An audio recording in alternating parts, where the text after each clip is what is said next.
ওকে, তো এবার আমরা ওয়ার্ড আর্টটা একটু দেখে নেই নাকি। এখানে ইনসার্টে যাব, ইনসার্টে যাওয়ার পরে যদি আমরা এখান থেকে ওয়ার্ড আর্টে যাই, খেয়াল করেন এই ওয়ার্ড আর্টে গেলে অনেক ধরনের এখানে ডিজাইনের ওয়ার্ড দেখতে পাচ্ছেন, এই লেখা আছে বিভিন্ন স্টাইলে। আমরা এখান থেকে এই হলুদটাকে বাছাই করে নিলাম, এটাকে যদি ক্লিক করি দেখেন লেখা আসছে ইউর টেক্সট হেয়ার। এখানে আপনি আপনার টেক্সট অ্যাড করে এই কর্নার ধরে যদি টান দেন তাহলে বড় ছোট হবে, ঠিক আছে। এর ভিতরে টেক্সট, এই বক্সের ভিতরে ডাবল ক্লিক করলে পুরো টেক্সটটা সিলেক্ট হবে। তারপরে আপনি আপনার এখানে আপনার নাম লিখতে পারেন। আমি আমার এখানে অন্য কিছু একটা লিখে দিলাম, ধরেন লিখলাম বাংলাদেশ। পরবর্তী যতটুকু আছে আমরা এটা এই বাংলাদেশ লিখে দিলাম, ঠিক আছে।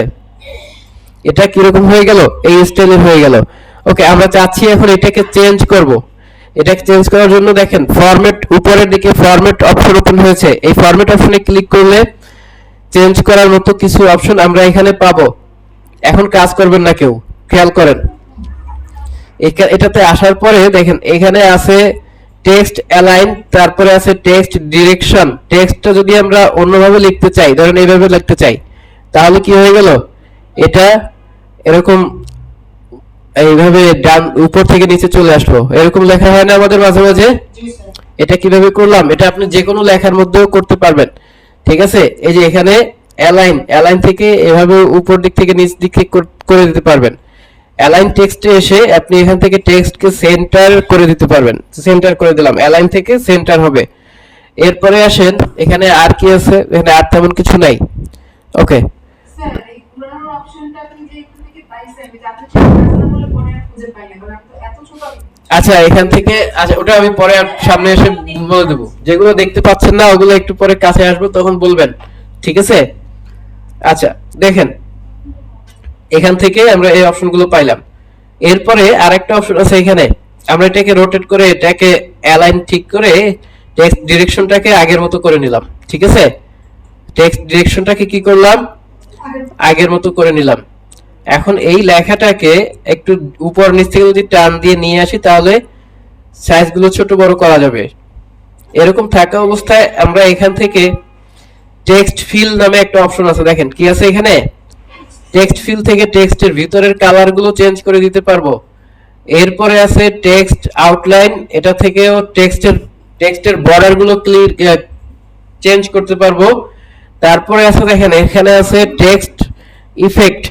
এই ইফেক্টে যাওয়ার পরে এখানে আমরা পাবো হচ্ছে ট্রান্সফর্ম। কি পাবো এখানে, ট্রান্সফর্ম। দেখেন ট্রান্সফর্ম থেকে আমরা বিভিন্ন ধরনের স্টাইল পাবো। এই যে এই টেক্সট গুলোকে কিভাবে লিখবো সেই লেখার স্টাইলগুলো এখান থেকে পেয়ে যাব।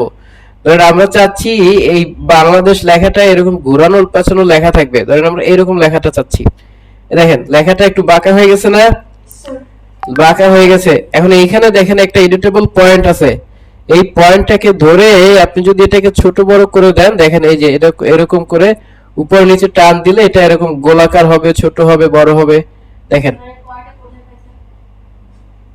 খেয়াল করেন এই যে এইখানে একটা এডিটেবল পয়েন্ট আছে, এটা ধরে টান দিলে এটা ছোট হচ্ছে, বড় হচ্ছে। উপর দিয়ে যত নিচের দিকে দেবেন এটা তত রাউন্ডেড হবে, গোলাকার হবে, ঠিক আছে। লেখাটা তত গোলাকার হয়ে যাবে, বুঝছেন। এই দেখেন এটা যত ছোট করবো এটা তত এরকম গোলাকার হতে থাকবে।